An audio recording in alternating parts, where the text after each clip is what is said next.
Hi friends, എല്ലാവർക്കും സ്മിതാസ് cooking വേൾഡിലേക്ക് സ്വാഗതം. ഇന്ന് ഉണ്ടാക്കുന്നത് വളരെ ഹെൽത്തി ആയിട്ടുള്ള ഒരു ഗോതമ്പുണ്ടയാണ്.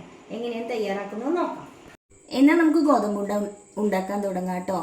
ഞാൻ 1.5 കപ്പ് ഗോതമ്പ് പൊടിയാണ് എടുത്തിട്ടുള്ളത്. ഒരു ചീനച്ചട്ടിയിലേക്ക് ഇട്ട് കൊടുത്തിട്ടുണ്ട്. ഇത് നന്നായിട്ടൊന്ന് വറുത്തെടുക്കാം. ഇത് ലോ ഫ്ലെയിമിൽ വെച്ചിട്ട് വേണം പൊടി വറുത്തെടുക്കാൻ. ഫ്ലെയിമൊന്നും കൂട്ടി വെക്കരുത്. നമ്മൾ ഇടിയപ്പത്തിനൊക്കെ പൊടി വറുക്കില്ലേ, നന്നായിട്ടൊന്ന് ചൂടാക്കിയെടുക്കുമല്ലോ, അതുപോലെ വേണം ചെയ്തെടുക്കാൻ. ഇത് വീട്ടിൽ തന്നെ പൊടിപ്പിച്ച ഗോതമ്പാണ് കേട്ടോ, ഗോതമ്പിൻ്റെ പൊടിയാണ്. ഇപ്പോൾ പൊടി നല്ല പാകത്തിന് വറുത്തെടുത്തിട്ടുണ്ട്. ഒരു 5 മിനിറ്റ് സമയമൊക്കെ നമുക്ക് ലോ ഫ്ലെയിമിൽ വെച്ചിട്ട് ഇങ്ങനെ ഇളക്കി കൊടുത്താൽ മതി. നന്നായിട്ടൊന്ന് ആവി കയറിയാൽ മതി കേട്ടോ. ഇത് പാകത്തിനായിട്ടുണ്ട്. ഫ്ലെയിം ഓഫ് ചെയ്യുക. എന്നിട്ട് വേറൊരു പാത്രത്തിലേക്ക് മാറ്റി വെക്കണം. ഇതിൽ തന്നെ വെക്കരുത്. ഈ ചീനച്ചട്ടിയുടെ ചൂടുകൊണ്ട് പിന്നെ അത് കരിഞ്ഞു പോകും. അതുകൊണ്ട് വേറൊരു പാത്രത്തിലേക്ക് നമുക്ക് മാറ്റി വയ്ക്കാം.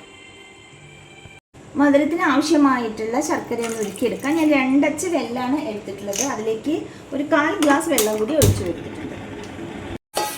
ഇത് ശർക്കരയെല്ലാം ഉരുകി വന്നിട്ടുണ്ട്. ഇതൊന്ന് അരിച്ചിട്ട് മാറ്റി വയ്ക്കാം. നമ്മൾ അരിച്ച് വെച്ചിരിക്കുന്ന ശർക്കര പാനി ചേർത്ത് കൊടുക്കണം.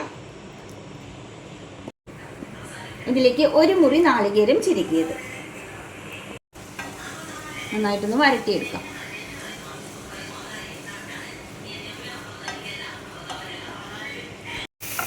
അപ്പോൾ നാളികേരം ശർക്കരപ്പാനി എല്ലാം നല്ല പാകത്തിനായി കിട്ടിയിട്ടുണ്ട്. കണ്ടില്ലേ, ശർക്കരപ്പാനി ഈ നാളികേരമായിട്ട് നന്നായിട്ട് യോജിച്ചു കേട്ടോ.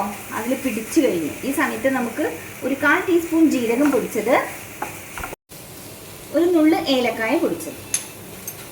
ഫ്ലെയിം ഓഫ് ചെയ്യാം. ചാനൽ ആദ്യമായിട്ടാണ് കണ്ടെങ്കിൽ സബ്സ്ക്രൈബ് ചെയ്യാൻ മറക്കരുത്. വറുത്ത് വെച്ചിരിക്കുന്ന ഗോതമ്പ് പൊടിയിലേക്ക് ആവശ്യത്തിനുള്ള ഉപ്പ് ചേർക്കാം. 1 ടീസ്പൂൺ നെയ്യ് നന്നായിട്ടൊന്ന് മിക്സ് ചെയ്തെടുക്കാം.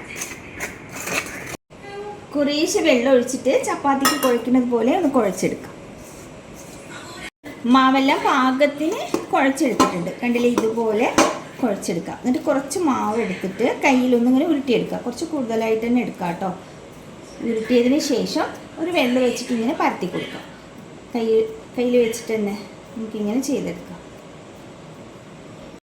ഇതുപോലെ ചെയ്തെടുക്കാം. എന്നിട്ട് നമ്മൾ തയ്യാറാക്കി വെച്ചിരിക്കുന്ന നാളികേരത്തിൻ്റെ മിക്സ് ഇതിന് നടുക്ക് ഇങ്ങനെ വെച്ച് കൊടുക്കാം.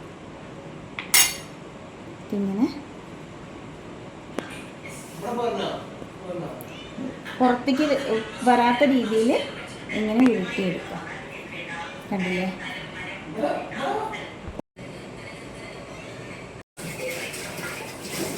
ആവിയിൽ വെച്ച് വേവിച്ചെടുക്കാം.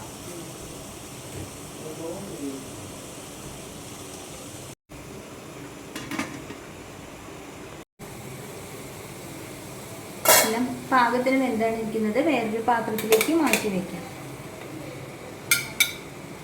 അപ്പോൾ നമുക്ക് 10 മിനിറ്റിൽ തന്നെ ഉണ്ടാക്കിയെടുക്കാൻ പറ്റിയ ഗോതമ്പുണ്ടയാണ്. ഇത് വളരെ ഹെൽത്തിയാണ് കേട്ടോ. ആവിയിലാണല്ലോ വേവിച്ചെടുക്കുന്നത്. അതുകൊണ്ട് കുട്ടികൾക്കൊക്കെ വളരെ നല്ലതാണ്. എന്തായാലും ഉണ്ടാക്കി നോക്കണേ.